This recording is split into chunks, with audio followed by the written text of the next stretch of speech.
wabarakatuh. Perkenalkan, nama saya Nanda Miftah Nurjana. Saya dari kelas 10 Purbangka 1 ingin menjelaskan atau mempresentasikan kembali tugas dari IPAS yang berjudul Kelangkaan dan Tindakan Motif dan Prinsip Ekonomi. Kelangkaan adalah keterbatasan sumber daya tersebut menyebabkan tidak terpenuhinya kebutuhan manusia sehingga menimbulkan kelangkaan. Ada pula beberapa faktor yang mempengaruhi kelangkaan tersebut, yaitu pertumbuhan penduduk. Pertumbuhan penduduk yaitu tidak diiringi dengan peningkatan jumlah produksi alat pemuas kebutuhan. Keterbatasan sumber daya tersebutlah mengakibatkan kelangkaan. Yang kedua, ada sifat manusia. Setiap manusia pasti berkeinginan memiliki suatu barang atau jasa dalam jumlah yang banyak. Hal tersebut menyebabkan sumber daya alam menjadi langka. Yang ketiga, ada perkembangannya teknologi. Karena perkembangan teknologi di setiap negara berbeda, negara-negara maju biasanya memiliki penguasaan teknologi yang lebih baik daripada negara-negara berkembang. Dengan kata lain, negara teknologi tinggi dapat memenuhi kebutuhan yang lebih banyak daripada teknologi rendah. Yang keempat, ada demonstration effect, yaitu efek peniruan yang dilakukan oleh seseorang dalam mengonsumsi produk tertentu karena terpengaruh oleh pola konsumsi. Mengonsumsi produk tertentu karena terpengaruh oleh pola konsumsi masyarakat. Dalam hal ini, seorang hanya membeli barang untuk menjaga prestis bukan memenuhi kebutuhannya.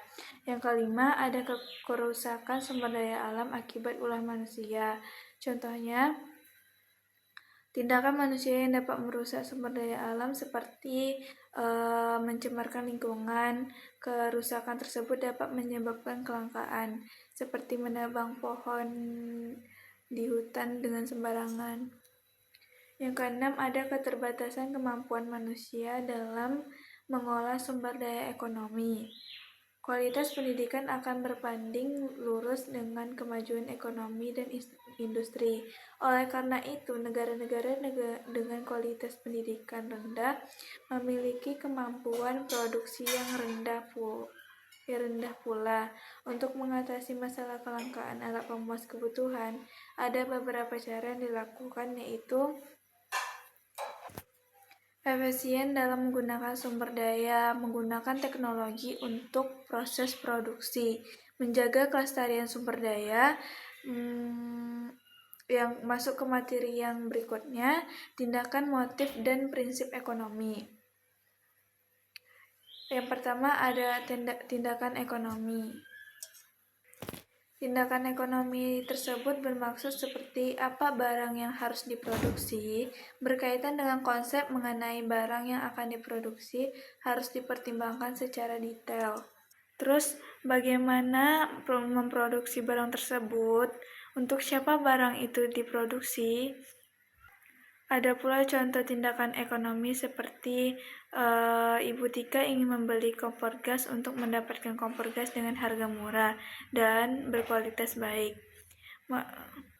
Yang kedua, ada motif ekonomi. Motif ekonomi adalah suatu dorongan atau alasan yang mendasari manusia melakukan tindakan ekonomi.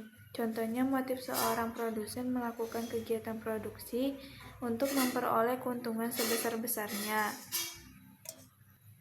Ketiga, ada prinsip ekonomi. Prinsip ekonomi merupakan dasar berpikir yang digunakan oleh manusia dalam melakukan tindakan ekonomi. Prinsipnya yaitu ada produk yang dihasilkan, lokasi produksi, proses produksi. Yang kedua ada prinsip ekonomi dalam kegiatan konsumsi, yaitu menyusun skala prioritas, menerapkan strategi pembelian, menghemat strategi pembelian.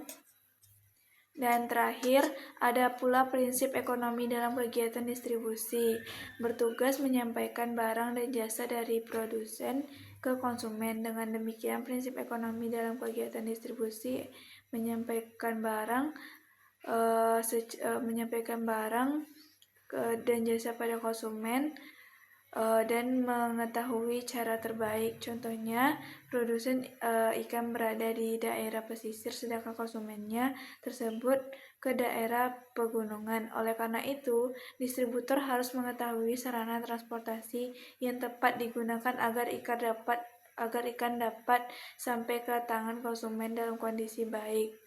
Sekian dari saya tutup dengan Assalamualaikum warahmatullahi wabarakatuh.